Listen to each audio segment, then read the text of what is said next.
ثانية واحدة يا حبيب قلبي، وانت جايب داخل بثلاث انفار. انت داخل هي جمعية داخل بثلاث انفار، مستنى المحل.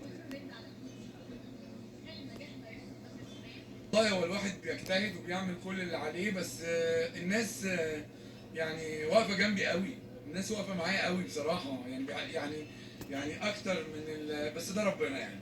ربنا اراد ان الناس تعرف اني فعلا بعمل مجهود كبير وبعمل لهم حاجات يحبوها، وهم فعلا بيحبوها يعني.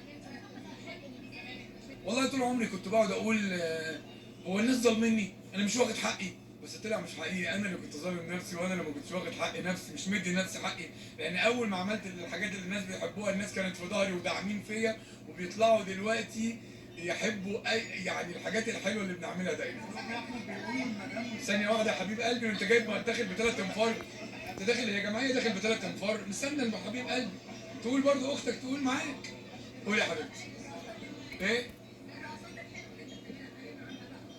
والله صدفة جميلة، وزي ما قلت لك يعني. أنا عملت كنت بهزر مع الناس، بس الناس إذا كنت بهزر أو إذا كنت بعمل رقص أو إذا كنت بعمل حاجة هم بيحبوها منك. القبول ده من عند ربنا، وبيزرعوا في قلوب الناس ليا إن هم يحبوا مني أي حاجة بقولها، أي حاجة تكون حلوة.